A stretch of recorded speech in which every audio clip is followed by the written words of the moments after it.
वामन अवतार की कथा भगवान विष्णु के 5वें अवतार से जुड़ी है। जब असुर राजा बलि ने तीनों लोकों पर अधिकार कर लिया था, देवताओं के अनुरोध पर विष्णु ने बौने ब्राह्मण वामन का रूप धारण किया और बलि से 3 पग भूमि मांगी, जिसमें उन्होंने एक पग में पृथ्वी, दूसरे में स्वर्ग नाप लिया और तीसरे पग के लिए बलि के सिर पर पैर रखा, जिससे बलि पाताल लोक चला गया और विष्णु ने प्रसन्न होकर उसे वहां का राजा बना दिया। साथ ही इंद्र को स्वर्ग लौटा दिया।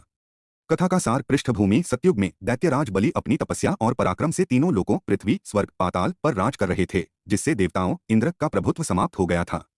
विष्णु का अवतार स्वर्ग बचाने और बलि के घमंड को तोड़ने के लिए माता अदिति और ऋषि कश्यप के पुत्र के रूप में भगवान विष्णु ने वामन बौने ब्राह्मण का रूप लिया। वामन का आगमन: वामन एक छोटे ब्राह्मण बालक के रूप में राजा बलि के यज्ञ में पहुंचे, जो अपनी दानशीलता के लिए प्रसिद्ध था। 3 पग भूमि की याचना: वामन ने बलि से 3 पग भूमि दान में मांगी। शुक्राचार्य बलि के गुरु ने विष्णु को पहचान लिया और बलि को दान न देने की सलाह दी, लेकिन बलि ने अपने वचन को निभाने का निश्चय किया।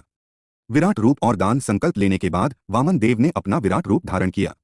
उन्होंने पहले पग से पूरी पृथ्वी और दूसरे पग से स्वर्ग लोक को नाप लिया। तीसरा पग और पाताल लोक, तीसरे पग के लिए कोई स्थान न देखकर बलि ने अपना सिर वामन के सामने रख दिया।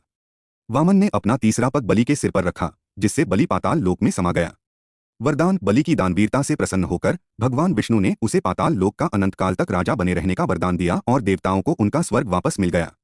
कथा का संदेश: यह कथा दान, वचनबद्धता और धर्म के प्रति निष्ठा का संदेश देती है। साथ ही यह भी बताती है कि अहंकार का अंत निश्चित है।